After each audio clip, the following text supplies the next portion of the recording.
하나님의 말씀 보십니다. 창세기 35장 16절에서 22절 말씀까지 우리 합독하십니다. 창세기 35장 16절에서 22절.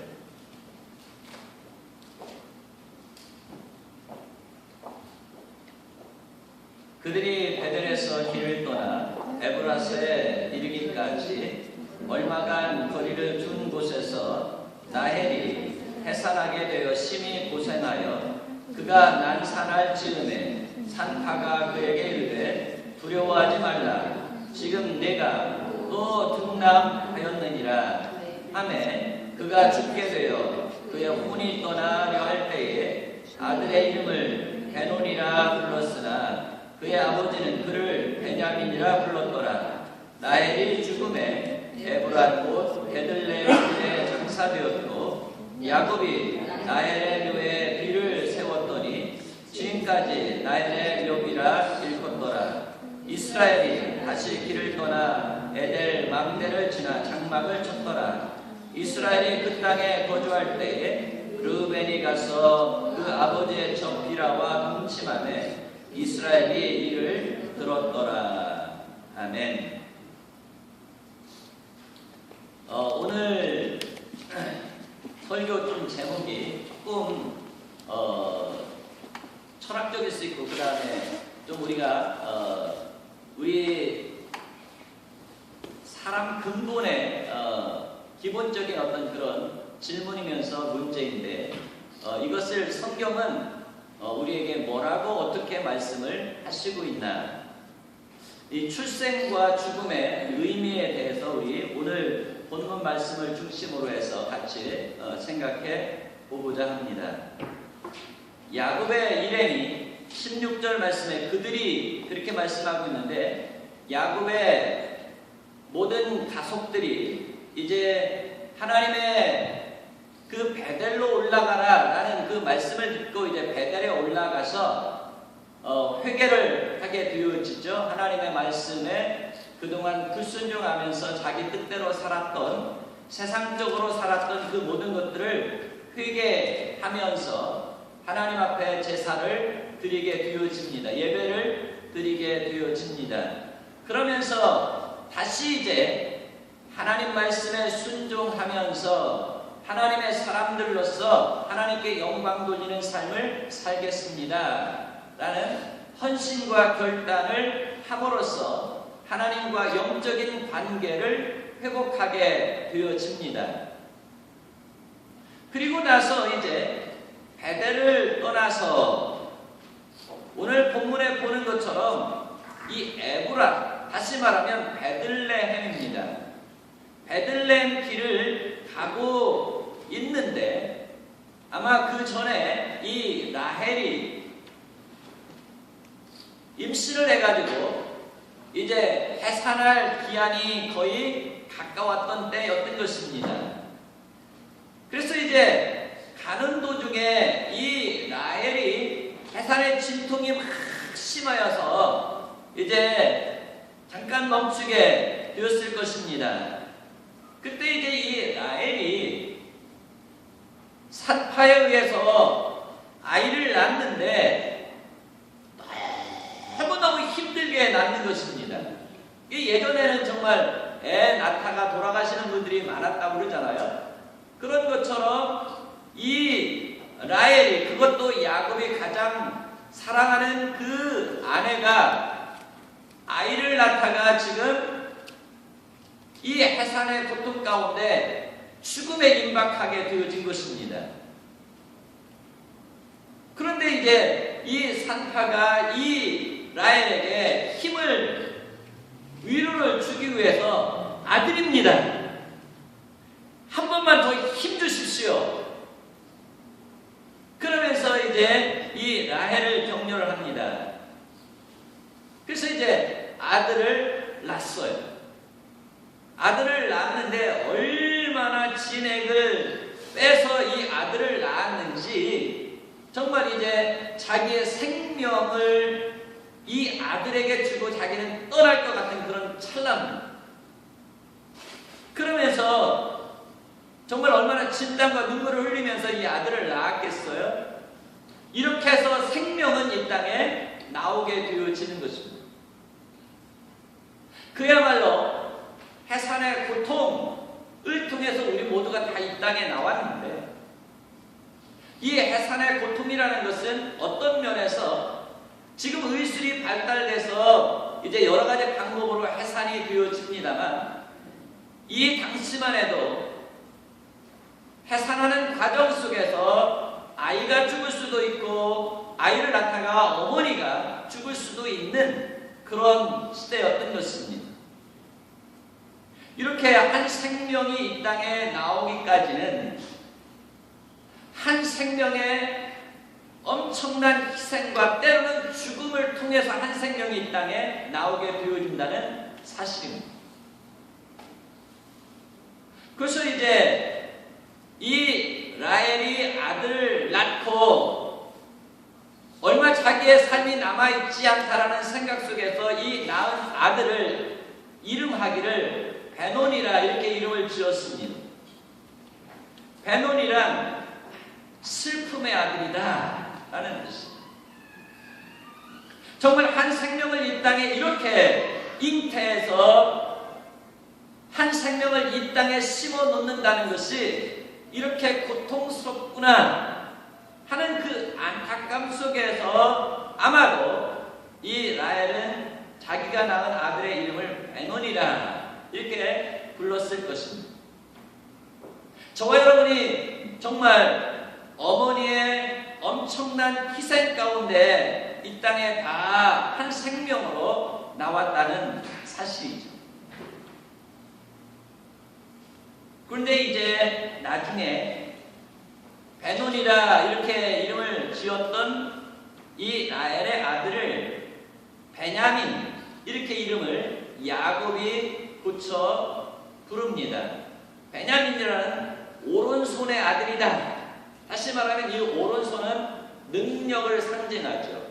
그래서 슬픔의 아들이 아니라 능력의 아들이다. 이름으로 이렇게 고쳐서 이제 부르게 되어집니다. 그것과 더불어서 이제 우리가 8절을 지나쳤습니다만 8절에 보면 야곱의 어머니 리브가가 이제 결혼할 때 아마 친정에서 유모를 딸려보냈는데 드보라라는 유모가 있었습니다.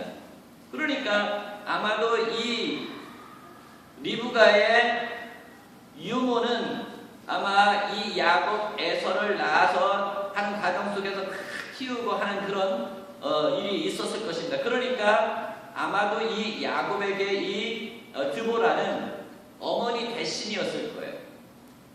그래서 이제 야곱이 저 바단 아람에서 가나안에 돌아왔다 라는 이야기를 듣고 리브가가 아마 이 드보라를 보냈든지 아마 이 드보라가 야곱에게 찾아왔든지 그랬을 것입니다. 그래서 이 드보라도 야곱에게 와가지고 그의 생을 마감합니다. 그렇게 하면서 29절의 말씀을 보면 그의 아버지 이삭이 이제 연수가 다하여서 하나님께로 가게 되어지고 이삭의 두 아들 야곱과 에서가 이 이삭을 장례하는 것을 볼 수가 있습니다. 야곱은 진실하게 하나님을 믿는 사람입니다. 그런데 야곱 또한 자기가 사랑하는 그 사람들과 죽음이라는 것을 통해서 이별해야 한다는 그 아픔을 죽음을 통해서 이별해야 하는 그 고통을 피해갈 수는 없었습니다.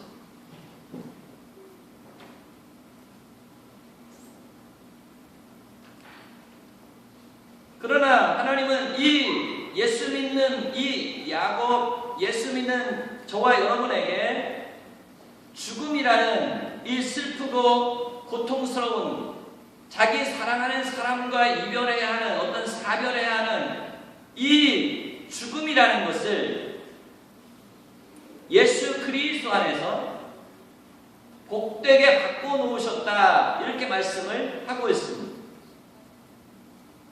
계시록의 말씀을 보게 되어지면서 주 안에서 죽는 자들은 복이 있다.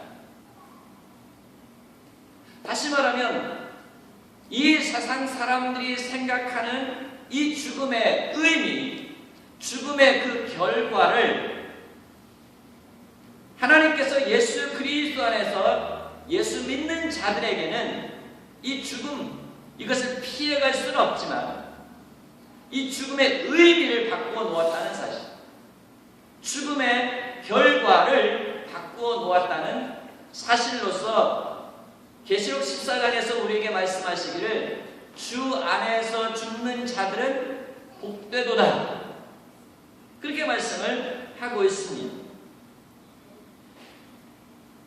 그럼 어떤 면에서 하나님께서 예수 믿는 자들의 죽음을 복되게 만들어 놓으셨는가 하는 것을 오늘 본문을 중심으로 해서 같이 생각하면서 하나님께서 주시는 은혜를 나누기를 원합니다. 첫 번째, 우리 인생이 무엇인가, 우리 사람이 무엇인가 하는 것을 먼저 생각해 보고 이 출생의 의미와 죽음을 하나님께서 어떻게 바꾸어 놓으셨나 하는 것을 생각해 보려고 합니다.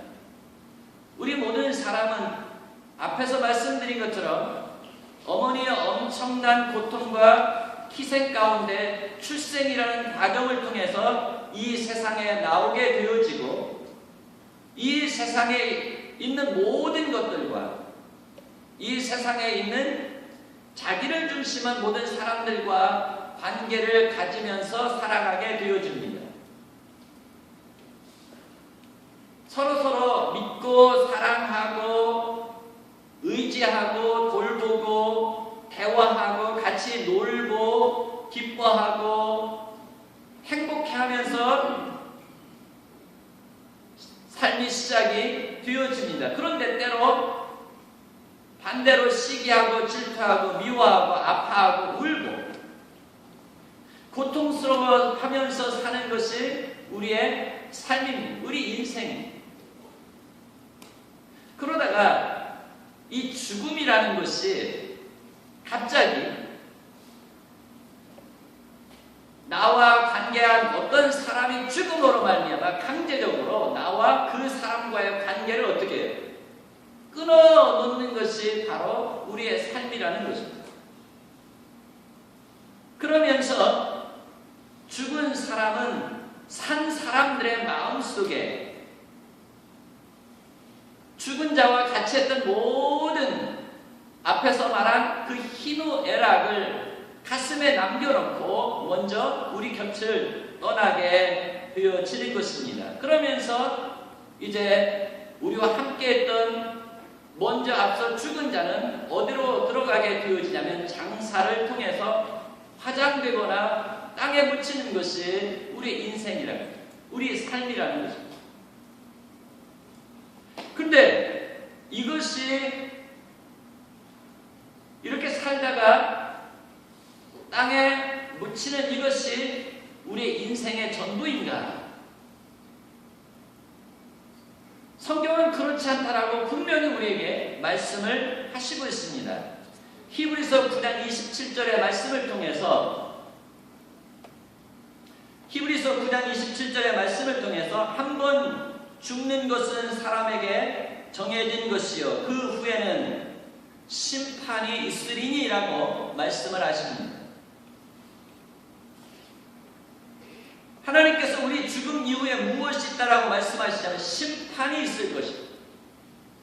죽음 이후에 심판이 있을 것이다 라고 분명히 우리에게 말씀을 하고 계시지만 많은 사람들이 죽음까지는 생각하면서 죽음 이후에 우리에게 하나님께서 말씀하신 이 심판에 대해서 깊게 생각해 보지 않는다는 사실, 진정으로 그것을 받아들이지 않는다는 것입니다. 러시아의 문호 톨스토이가 인생은 무엇인가, 아주 장편 소설이거든요. 아주 3권이 장편 소설인데 인생은 무엇인가 라는 것을 이제 이야기를 하고 있습니다. 그 인생이 무엇인가라는 이 톨스토이의 작품 가운데서 아주 간단하게 이 인생이 이런 것이다라고 한 스토리를 우리에게 이야기를 해주고 있는데, 이 이야기를 통해서 이 땅에 살아가는 모든 사람들에게 우리의 인생이 무엇인가를 깊게 생각하면서 우리 죽음 이후의 것을 생각할 수 있도록 우리에게 도전을 주고 경고하는 메시지가 담겨 있습니다. 어떤 젊은이가 길을 가다가 숲에서 뛰어나온 사자 한 마리를 만나게 되어집니다. 갑작스러운 위기 상황에서 이제 이 젊은이가 바로 칡넝쿨이 있는데 그 칡넝쿨을 붙잡고 근처에 있는 우물 속으로 이제 피신을 하게 되어집니다. 이제 칡넝쿨에 매달려서 아래를 바라보니까 깊게 비어 있습니다. 그래서 이제 칡넝쿨을 붙들고 있는데 위에는 지금 막 쫓아왔던 사자가 자기를 죽이겠다고 으르렁거리고 있는 것입니다. 그리고 맨 우물 그 밑을 보니까 생각지도 않게 그곳에 독사들이 우글대고 있는 거예요. 그러니까 위로 갈 수도 없고 밑으로 내려갈 수도 없는 상황에 놓여 있는 것입니다. 이 절박한 상황에 어디서 이상한 소리가 들립니다. 보니까 자기가 붙잡고 있는 이 칡넝쿨을 밤과 낮으로 상징되어지고 있는 흰 쥐와 검은 쥐가 나와가지고 갉아먹기를 시작합니다.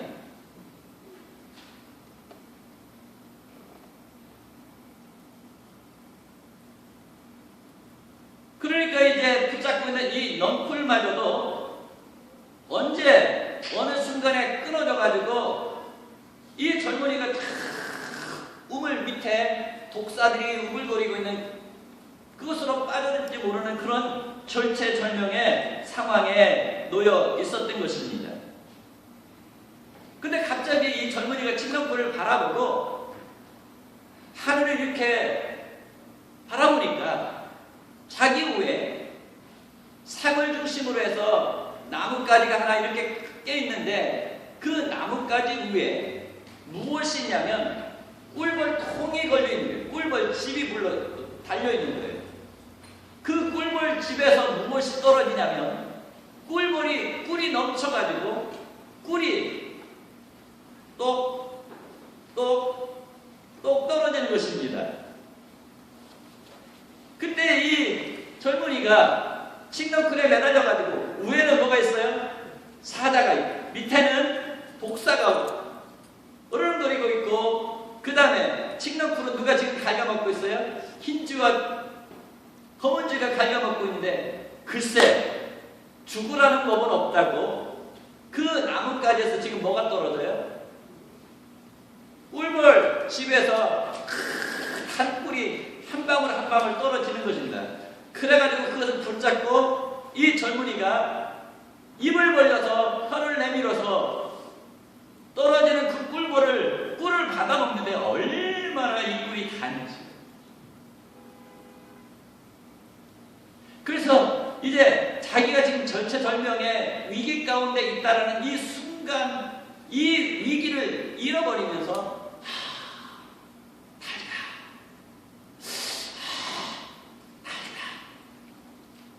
이 말을 연발하고 있는 것이 바로 인생이다. 이렇게 톨스토이가 인생에 대해서 이야기를 하고 있는데, 다시 말하면 이 세상이 주는 이 안락함에 취해가지고 죽음 이후에 우리에게 어떤 일이 있을지에 대해서 많은 사람들이 생각하지를 않고 이 죽음 이후에 하나님께서 말씀하시는 이 심판에 대해서 준비하고 대비하지 않고 있다는 사실입니다. 톨스토이는 이 인생이 무엇인가 이 스토리를 통해서 우리에게 무엇을 말씀하고 있냐면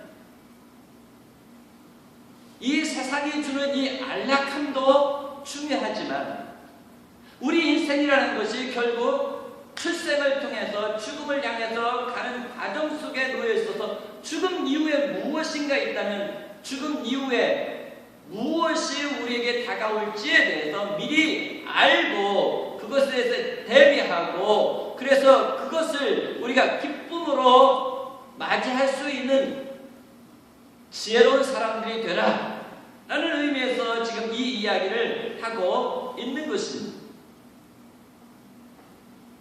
그 사실을 성경에서 우리에게 말씀하십니다.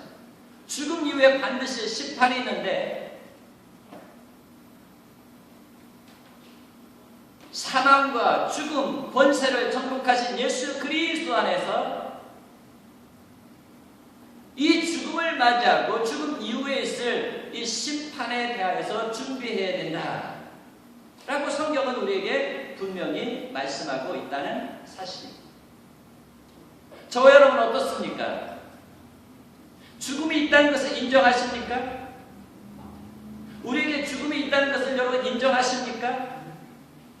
그렇다면 죽음 이후에 우리에게 무엇이 있습니까? 죽음 이후에 대해서 많은 사람들이 많은 책을 통해서 많은 여러 가지 경험을 통해서 우리에게 이야기를 하고 있습니다. 그러나 그 모든 것들은 부정확한 사실이라는 것입니다.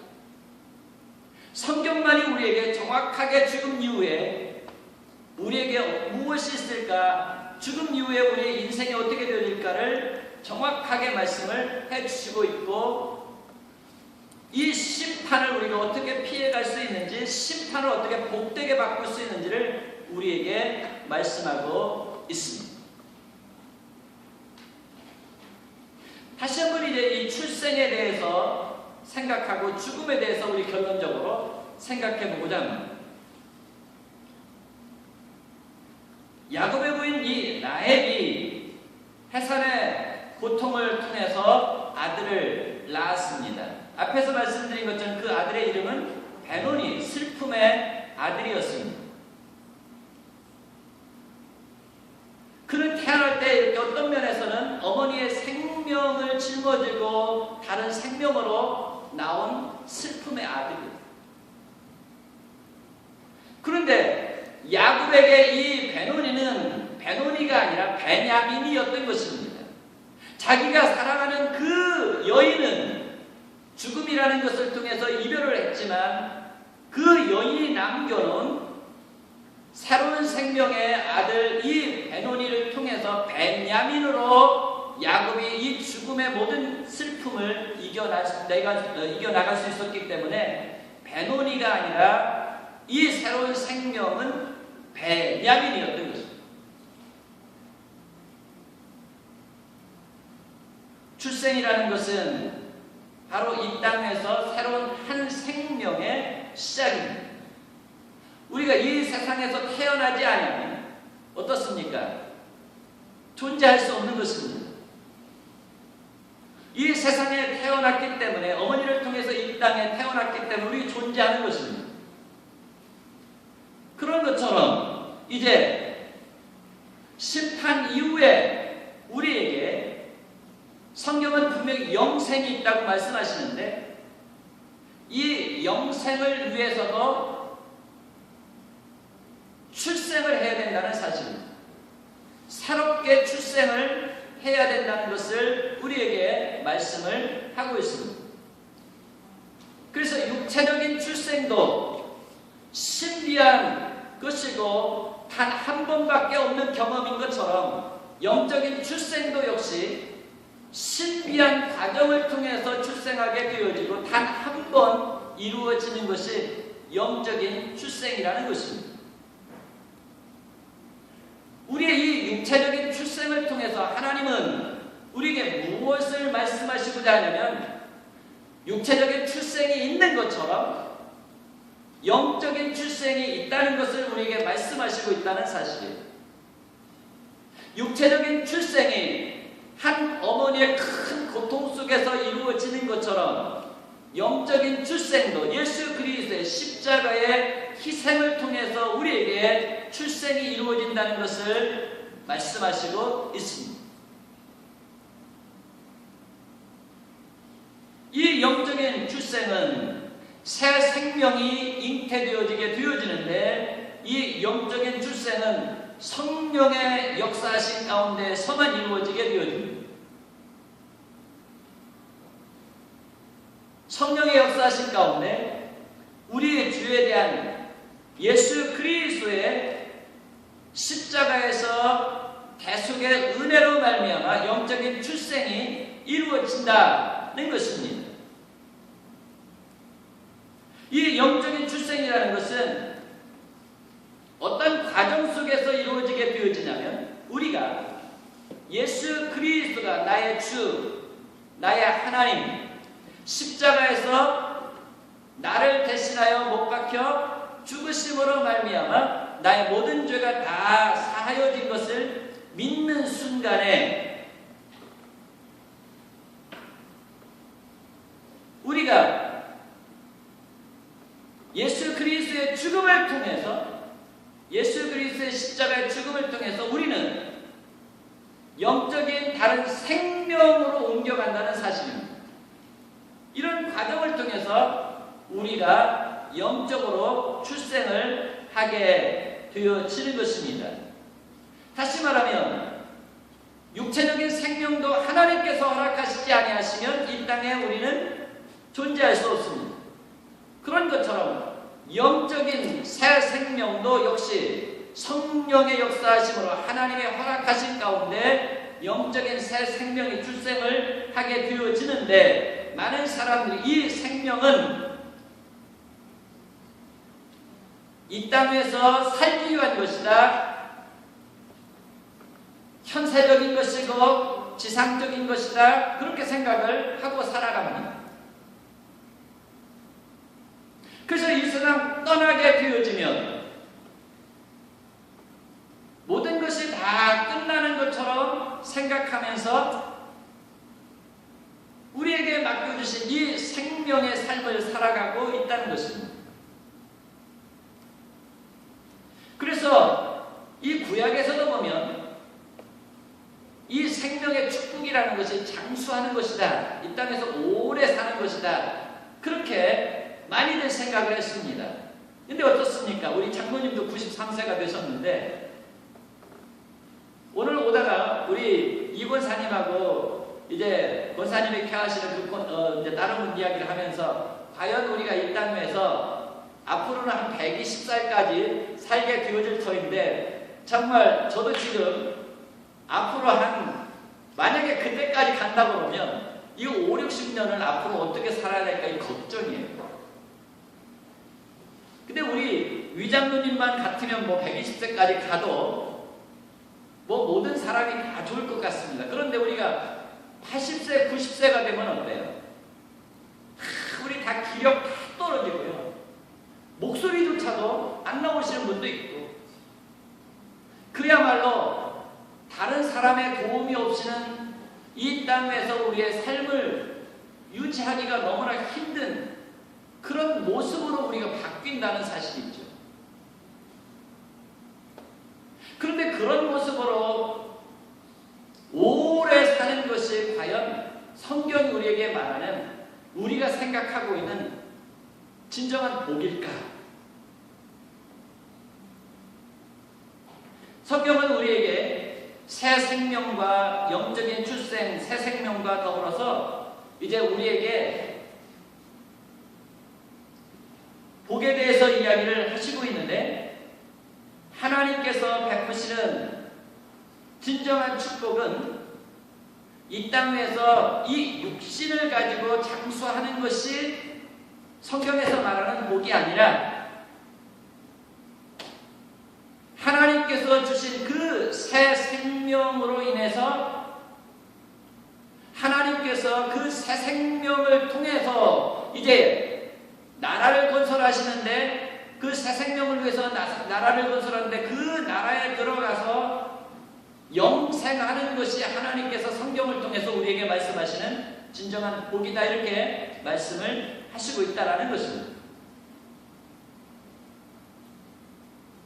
많은 사람들이 이제 우리가 사랑하는 사람들이 죽음을 통해서 이 죽음 속에서 많은 사람들이 슬퍼하고 고통하는 가운데 과연 사람은 죽음으로써 끝나는 것일까? 그렇지 않으면 죽음 이후에 무엇인가 있지 않을까라는 여러 가지 생각들을 하게 되어집니다. 그러면서 성경에서 우리에게 어떠한 사건이 일어나냐면 에녹과 엘리야가 이 땅에서 죽음을 보지 않고 하나님에게 들림을 받게 되어진 것입니다. 과연 이 에녹과 엘리야는 죽지 않고 들림을 받았는데 지금 어디 가서 있을 것인가? 그리고 그들이 있는 곳이 바로 하나님께서 말씀하신 우리가 죽음 이후에 생명이 있는데 그 생명이 하나님께서 예비하신 이 에녹과 엘리야가 살고 있는 곳으로 데려가시는 것은 아닌가? 이렇게 생각을 하기 시작합니다. 죽음 이후에 어느 곳에 가게 되어진다는 생각을 하게 되어진 것입니다. 누구를 통해서? 에녹과 엘리야를 통해서. 그러면서 하나님께서 구약의 선지자들을 통해서 우리에게 죽음 이후에 하나님의 나라에 이 새 생명을 가진 자들이 들어가게 되어지고 그 다음에 그 이후에 부활이 있을 것이고 부활과 더불어서 우리 인생에게 영생이 있을 것을 말씀하시는 것을 보게 되어집니다. 이사야 26장 19절이나 다니엘서 12장 2절 말씀을 통해서 죽은 자들이 살아나고 이렇게 말씀하십니다. 죽은 자들이 살아나고 그의 시체들은 일어나게 되어질 것이다. 죽은 자가 일어나고 시체들이 일어나게 되어질 것이다. 그러면서 티끌에 누운 자들이 땅에 누운 자들이 깨어 노래하라. 주의 이슬은 빛난 이슬이니 땅에 죽은 자들을 내놓아라 이렇게 말씀하십니다. 올 겨울은 얼마나 길었습니까 여러분? 그래서 많은 사람들이 좀 봄이 왔으면 좋겠다 하면서 봄을 기다렸습니다. 봄이 안 올 것 같았어요. 올 겨울에는. 그런데 지난 주간부터 사실 제가 집에서 출발해가지고 예배당에 오는 그 과정이 너무나 기분이 좋아요. 왜? 봄이 되어져서 정말 피어나지 않을 것 같았던 모든 자연의 생명들이 막 올라오면서 또 가지가지해서 잎을 내고 꽃을 내는 그 봄의 아름다움 속에 야, 하나님은 대단하시다. 오늘 특별히 오면서 그런 생각을 더 많이 하게 됐는데요. 여러분 그건 느끼지 못했다면 이제 가시면서 한번 보시기 바랍니다. 얼마나 하나님께서 이 자연 만물들을 놀랍게 변화시켜 가시는지. 이것을 통해서 저는 오늘 말씀을 통해서 우리에게 말씀하시는 이 부활에 대해서 다시 한번 생각을 해보게 되었습니다. 우리 앞서간 모든 사람들이 이제 땅에 티끌이 되어서 다 누워 있습니다. 그런데 오늘 말씀을 통해서 보는 것처럼 티끌에 누운 자들아 너희는 깨어 노래하라. 주의 이슬은 빛난 이슬이니 땅에 죽은 자들을 내어놓으리라 라고 말씀을 하십니다. 땅에서 무엇이 올라오게 되어진다고요? 앞서간 모든 사람들이 이제 깨어 일어날 것이다 라고 말씀하십니다. 지금 봄이 되어서 땅속에 갇혀있든 어둠 속에 갇혀있든 추위 속에 갇혀있든 그 모든 생명들이 다 깨어 일어나서 아름답게 피어나는 것처럼 티끌 가운데 죽음을 통해서 먼저 누운 자들이 다 이렇게 아름다운 모습으로 형형색색의 아름다운 모습으로 다 일어나게 되어질 것을 말씀하고 있다. 그때는 우리가 100세가 되든지 120세가 되든지 1000세가 되든지 만세가 되든지 걱정할 것이 없는 줄 믿습니다. 이것이 우리에게 말씀하시는 성경을 통해서 복이라 그렇게 말씀하고 계십니다. 그것이 바로 하나님께서 이제 예수 안에서 죽은 자들이 복되다라고 말씀하시고 있는 것이고, 이것은 죽음과 그 다음에 부활과 그 다음에 영생, 이 과정을 통해서 우리에게 일어나게 되어질 것을 말씀을 하시고 있다는 것입니다. 또한 다니엘서 12장 2절은 이렇게 말씀을 하고 있습니다. 티끌 가운데서 자는 자 중에, 성경은 예수 안에서 죽은 자들을 죽었다 그렇게 표현을 하지 않고 항상 자는 자들이다 그렇게 말씀을 하고 있습니다. 그 무엇을 말씀하고 있습니까? 그 안에 생명이 있어서, 영생하는 생명이 있어서 깨우는 자가 오게 되어지면 깨우는 자에 의해서 반드시 생명을 가지고 있는 자들이 어떻게 해요? 다 일어나게 되어질 것을 말씀하고 있기 때문에 예수 안에서 죽은 자들을 죽었다라고 말씀하지 않고 잔다 그렇게 말씀하는 거예요. 그래서 티끌 가운데 자는 자 중에 많은 사람이 깨어나 영생을 받는 자도 있겠고 수치를 당하여서 영원히 부끄러움을 당할 자도 있을 것이라 라고 말씀하십니다. 영생의 부활로 나오는 자가 있을 것이고 심판의 부활로 나올 자가 있을 것을 말씀을 하시고 있다는 사실입니다. 좀 말씀이 너무 어렵고 힘들겠습니다만, 예수를 믿는 사람이든지 믿지 않는 사람이든지 모든 사람들에게 죽음은 정해져 있다는 것입니다. 죽음을 피해갈 수가 없습니다. 그러나 예수 믿는 사람과 예수를 믿지 않는 사람들이 죽음을 이해하고 죽음을 대비하고 죽음을 받아들이는 것은 천지 차이라는 것입니다.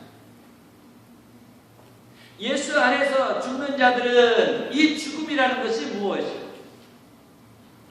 더 나은 영생으로 나아가기 위한 하나의 관문일 뿐입니다.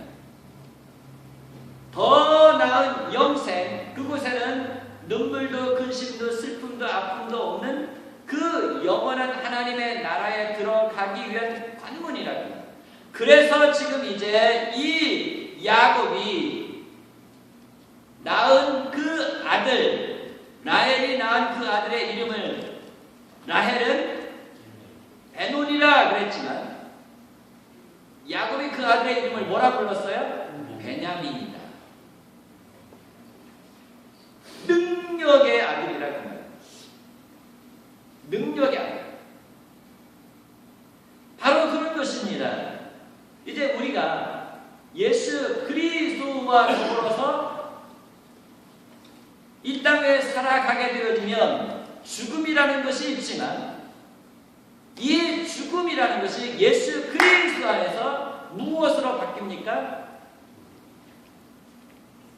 영생으로 나아가는 과정이 되어지게 하신다는 거예요. 그러니까 바로 이 땅에서 출생하게 되어지면 예수 그리스도를 통해서 영생으로 나아갈 준비만 하게 되어지면, 예수 그리스도의 십자가를 통해서 영생으로 나아갈 준비만 하게 되어지면 우리의 인생이라는 것은 슬픈 것이 아니라 우리의 인생이라는 것은 능력이라는 거예요. 예수 그리스도 안에 있는 우리의 삶은 바로 능력이라는 거예요. 예수 밖에 있는 모든 사람들은 그의 인생이 슬픔, 괴로운 고통일 것이지만 죽음을 바라보면서 그렇게 생각하겠지만 예수 그리스도 안에 있는 사람들에게는 이 죽음이 바로 뭐예요? 더 나은 영생으로 나아가는 능력이에요. 그래서 우리가 이 죽음을 무엇으로 준비를 해야 됩니까? 무엇으로 대비를 해야 됩니까? 하나님이 주신 말씀을 믿는 믿음으로 준비하는 것입니다.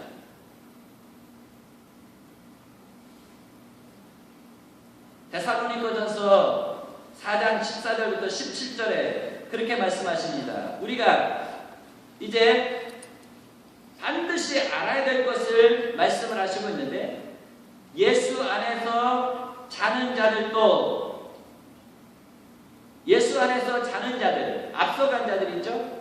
자는 자들도 주님께서 강림하실 때, 재림하실 때 다시 데리고 오겠다라고 말씀을 하십니다.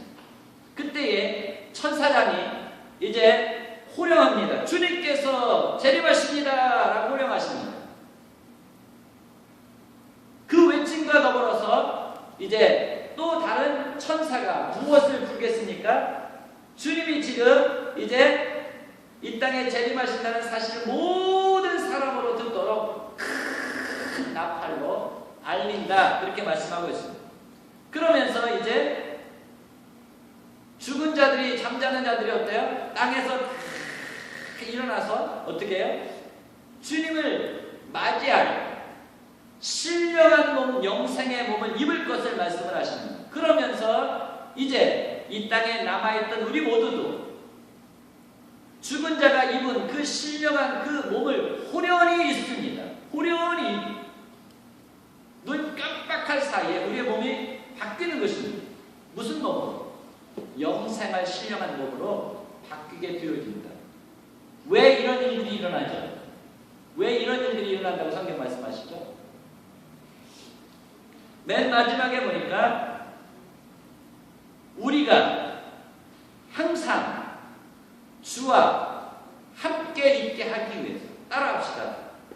우리가 주와 항상 함께 있기 위해서. 자, 이 몸을 가지고는 주님과 더불어서 어떻게 해요? 항상 함께 할 수가 없어요.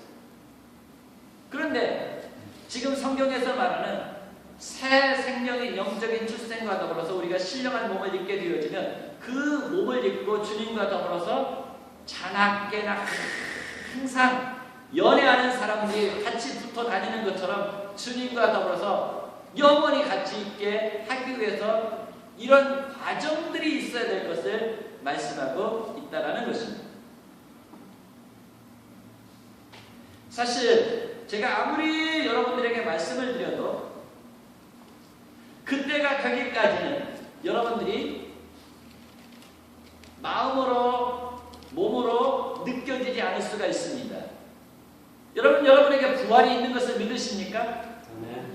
죽음 이후에 우리에게 영생이 있는 것을 믿으십니까? 그러나 그것이 우리 피부로 다가오지는 않죠? 왜 그렇습니까?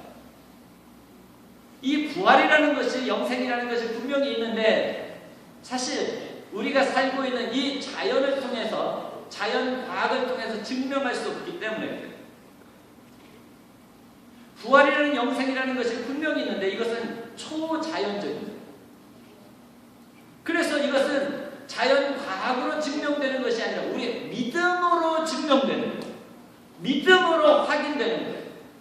그래서 여러분에게 믿음이 있어요. 무슨 믿음? 예수 그리스도가 나의 주님이시여, 예수 그리스도가 우리의 죽음을 정복하셔서 이제 우리 앞서서 부활하셨고 그는 우리를 영원히 함께하기 위해서 다시 오실 것을 믿는 그 믿음, 그 믿음이 있습니다. 그 믿음으로 말미암아 우리에게 부활과 영생이 믿어지는 것입니다. 영으로 증명이 되어지는 줄을 믿습니다. 예수님께서 우리에게 말씀하십니다. 믿는 대로 되리라. 한번 따라해 보시기 바랍니다. 믿는 대로 되리라. 여러분에게 부활이 있는 것을 믿으십니까? 부활하게 될 줄 믿습니다. 여러분에게 영생이 있는 것을 믿으십니까? 영생하게 될 것입니다. 이건 주님 말씀이에요. 그래서 믿음을 가지고 우리에게 하나님께서 주시는 한 생명을 받으실 수 있기를 바랍니다. 그를 통해서 주님께서 새 생명을 주시기 위한 것이기 때문에 그렇습니다. 또한 믿음을 가지고 여러분 죽음을 대비하실 수 있기를 바랍니다. 이 죽음이라는 것은 영생으로 나아가기 위한 하나의 한 과정이라는 것을 기억하시면서 죽음에 대해 우리가 두려움 있는 것이 아니라 잠자다가 이제 깨어나면 우리가 어디로 가는 거죠? 영생으로 들어가는 그 문에 서게 되어지고 주님과 더불어서 천군 천사가 우리를 맞이하게 되어질 것을 성경을 통해서 예수 믿는 자들에게 말씀하고 있다는 사실을 기억하면서